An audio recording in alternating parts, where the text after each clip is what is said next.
चलो दोस्तों, welcome back to our channel. Friends, मैं आप सबका अपने चैनल स्टॉक्स फॉर लाइफ पे बहुत स्वागत करता हूं। Welcome to STFL family. DFL में बस बात की जाए बजाज फाइनेंस, दोस्तों one of the multi bagger stock है।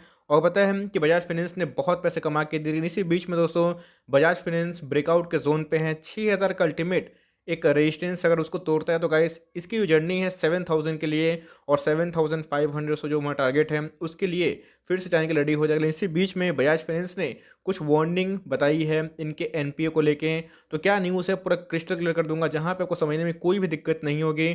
और इस न्यूज़ की वजह से क्या गिरावट आएगी, नंबर वन क्वेश्चन। और दोस्तों अगर आती भी है तो कितना हद तक गिर सकता है, क्या है न्यूज़, और उसके बाद हमें अपनी रणनीति क्या बनानी है। बहुत कुछ सीखने को मिलेगा, क्योंकि दोस्तों ये नेवर सेल कैटेगरी वाला स्टॉक है। लेकिन इसी बीच में जो न्यूज़ है उसका जो इम्पैक्ट है बताना और समझाना बहुत ही इंपॉर्टेंट है। चैनल में फर्स्ट टाइम होंगे सब्सक्राइब कर सकते हैं इस तरह क्वालिटी कंटेंट को सबसे पहले एक्सेस करने के लिए। Now without delaying any for time, let's begin. तो गाइस रिटेल लोन की बात की जाए तो उसमें बजाज फाइनेंस का नाम बहुत ऊपर आता है। आपको पता है दोस्तों कि कोविड के जो सेकेंड वेव की वजह से बहुत जगह पे ऑटो सेक्टर में एक डिक्लाइन देखने को मिला। अब दोस्तों ऑटो सेक्टर डिक्लाइन होगा, आपको पता है कि ये ऑटो लोन में भी काम करते हैं। उसके साथ साथ जितने भी टीवी हो गए, फ्रिज हो गए, बहुत सारे रिटेल लोन में काम करने की इनकी क्षमता दिखाई पड़ती है। बहुत बड़ी कंपनी है, 3 लाख करोड़ से ऊपर की मार्केट कैप है।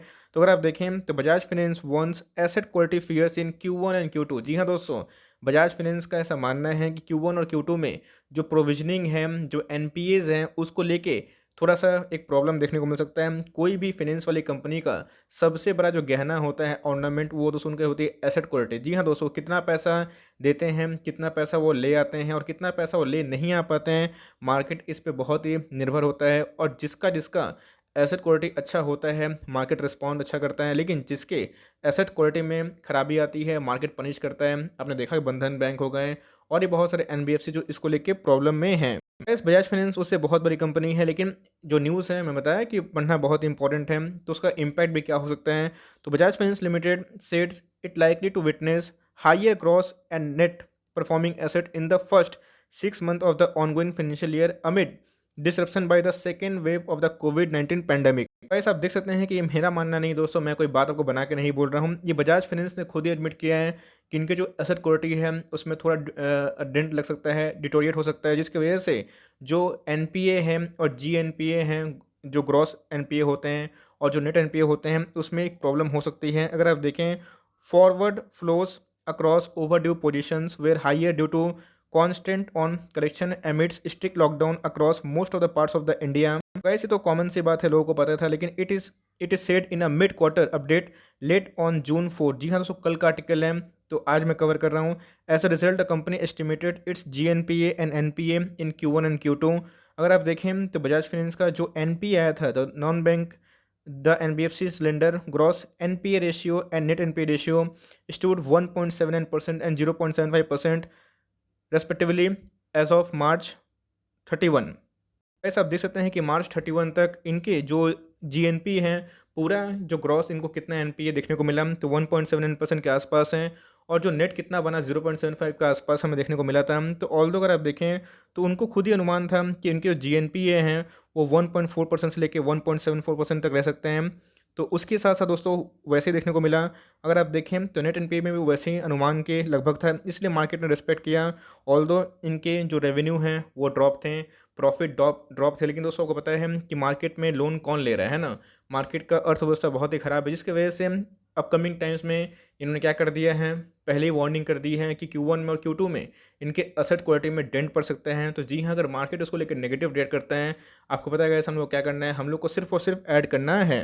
गाइस ये बजाज फाइनेंस की ओर से हमें चेतावनी देखने को मिली कि उन्होंने क्या बोला है, क्या चेताया है। और ऐसा नहीं है कि कोई कंपनी अपना लाइक जो स्पीच है वो नहीं देती है, ऑफकोर्स वो देती है Q1 के पहले, बिकॉज जून खत्म होने से ही जुलाई आते आते ही अप्रैल मई और जून 3 महीना खत्म होने ही वाला है।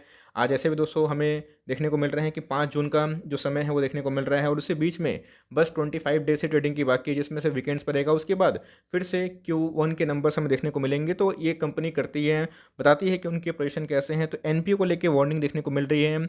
और स्टॉक के बारे में डिस्कस करें तो ऑल टाइम हाई पे है, ब्रेकआउट दे दिया है। तो इसी बीच में हो सकता है कुछ चैलेंजेस आए, थोड़ा प्रॉफिट बुकिंग देखने को मिले, लोग थोड़ा पैनिक करवाने की कोशिश करें। लेकिन दोस्तों जैसे मैंने बताया कि मेरे पास अगर सोना खरीदने का मौका रहा और बजाज फाइनेंस को, तो मैं दोस्तों बजाज फाइनेंस को खरीदूंगा, क्योंकि ये सोने से भी कीमती है। लास्ट 20 साल का परफॉर्मेंस अगर आप देखें तो 1 लाख% से भी ऊपर इस कंपनी ने रिटर्न दिया, तो आप समझ सकते हैं कितनी बड़ी वेल्थ क्रिएटर ये कंपनी रही है। बीच में दोस्तों इस कंपनी का हालत ख़राब हो चुका था, 1700 पे आ चुका था, और किसको क्या पता दोस्तों कि वही स्टॉक आज 6000 के आसपास है। इसीलिए गाइस एसटीएफएल का सुपर टॉपिक नहीं बना, क्योंकि कंपनी में पोटेंशियल है। अब ऐसी बात तो सबको पता है कि इनके जो एसेट क्वालिटी ख़राब हो सकते हैं पेंडेमिक की वजह से, और साथ ही साथ मार्केट में को पता है कि थोड़ी सुस्ती है, जहाँ पे ऑटो सेल्स डिक्लाइन हो रहे हैं, तो इनके भी सेल्स डिक्लाइन होने के चांसेस हैं। लेकिन उससे लॉन्ग टर्म में इम्पैक्ट नहीं होता है, शॉर्ट टर्म में प्लस माइनस होता है, लेकिन लॉन्ग टर्म में दोस्तों ऐसे स्टॉक्स हमेशा अच्छा ही करते हैं। प्राइस मैंने बताया कि 1 साल पहले अगर ये देखें स्टॉक का प्राइस, तो 2000 के आसपास इनको मिल रहे हैं, 6000 के आसपास इनके हाई देखने को मिल रहे हैं, तो उसको तोड़ नहीं पाया था,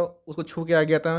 3,61,000 करोड़ की मार्केट कैप है। अगर आप देखें इंडस्ट्री पे से काफ़ी महंगा है, लेकिन जैसे जैसे दोस्तों इनके ईपीएस बढ़ेंगे वैसे वैसे पी कम हो जाएगा।